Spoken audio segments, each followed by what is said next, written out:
네, 안녕하십니까. 비밀 무기입니다. 한국이 몇 달 전 공개한 KF-21은 아무것도 아니었습니다. KF-21 공개 당시에도 CNN은 한국이 미국의 F-35 전투기보다 가성비가 훨씬 좋은 엄청난 전투기를 개발하는 데 성공했다라며 수많은 국가들이 미국산 전투기 대신 한국산을 선택할 정도로 충분히 매력적이라고 극찬을 아끼지 않았는데요. 한국이 KF-21의 성능을 압도하는 KF-21N을 공개했습니다. 추력 엔진이 1대당 22,000파운드씩 총 44,000파운드로 캐터펄트를 이용하는 이착함 방식과 단거리 이함 및 어레스팅 기어를 이용한 강제 착함 방식이 적용됐고 공대공, 공대지, 공대함이 모두 가능. 날개를 접어서 복원할 수 있는 최첨단 윙폴딩까지 탑재한 것으로 알려졌습니다. 네, 그렇습니다. 한국이 공개한 4.5세대 스텔스 전투기 KF-21은 단지 모든 옵션을 뺀 깡통 모델에 불과했던 것입니다. 4.5세대 전투기임에도 불구하고 중국의 5세대 스텔스 전투기 J-20을 압도하는 것은 물론이고 미국의 F-35 스텔스 전투기와 비슷한 수준이라 극찬을 받았는데요. KF-21의 옵션을 장착하면 이야기가 완전히 달라집니다. 현재 세계 최강국이라 불리는 미국조차 개발하지 못한 6세대 전투기 한국의 KF-21의 옵션을 풀로 장착하게 될 경우 놀랍게도 6세대 전투기가 탄생할 예정입니다. 1세대 전투기는 제트 엔진을 장착합니다. 미그-15, F-86 세이버 등이죠. 2세대 전투기는 초음속 비행 능력을 보유하며 단거리 공대공 미사일을 장착하고 레이더, 사격 통제 장치를 갖췄습니다. 미그-19, F-100 슈퍼 세이버 등이 2세대 전투기에 해당합니다. 3세대 전투기는 고성능 다목적 레이더, 중거리 공대공 미사일 운용 능력, 공중급류를 통한 장거리 비행 능력을 지닌 것이 특징입니다. F-4가 대표적입니다. 4세대 전투기는 컴퓨터가 제어하는 고성능 레이더 시스템으로 중거리 미사일을 운용합니다. F-14, F-15, F-16 등이 여기에 해당되는데요. 5세대 전투기는 저피탐 기능을 자랑합니다.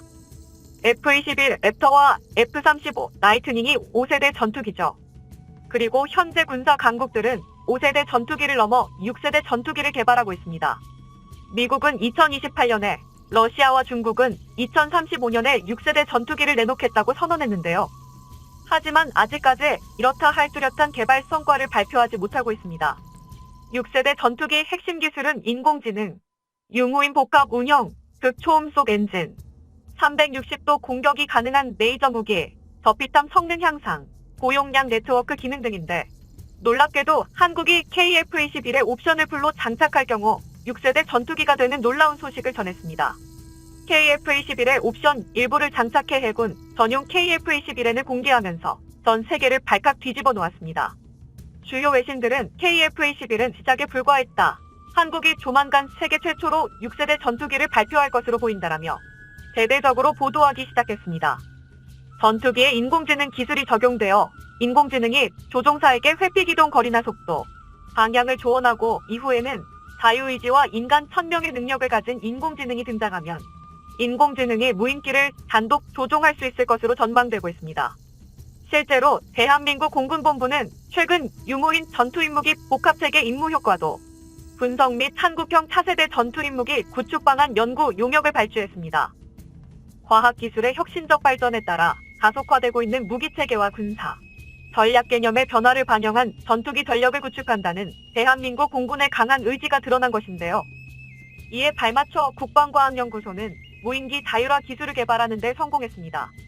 무인기 자율화는 비행체 외부에서 발생하는 위협적인 환경 변화에 무인기가 자율적으로 대응하는 기술입니다. 이 기술을 적용한 무인기는 위협을 회피할 수 있는 비행 경로를 파악하고 그에 따라 임무 수행 순서를 정합니다. 이 기술은 미래 전장에서 군용 무인기가 작전 임무를 수행할 때 생존성을 향상시킬 수 있을 전망입니다.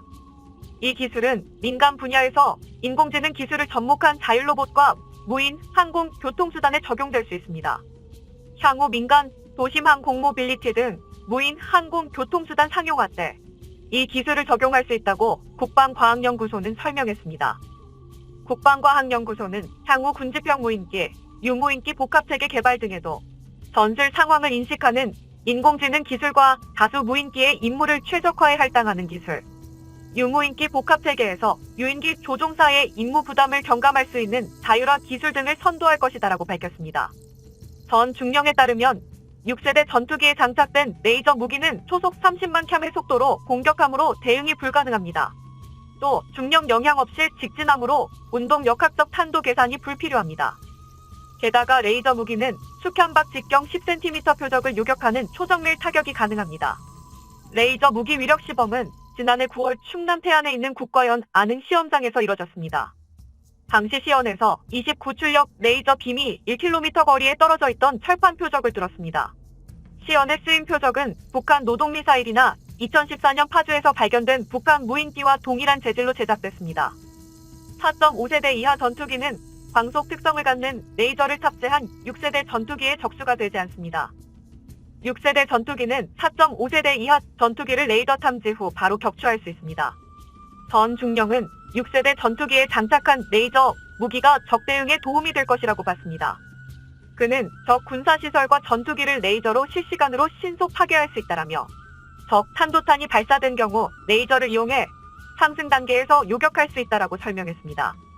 6세대 전투기는 마하 6의 속도로 한반도 전역의 7분 안에 도달할 수 있습니다. 시청해주셔서 감사합니다. 영상이 도움이 되셨다면 구독과 좋아요 부탁드리며 다음에 더 유익한 영상으로 찾아뵙도록 하겠습니다.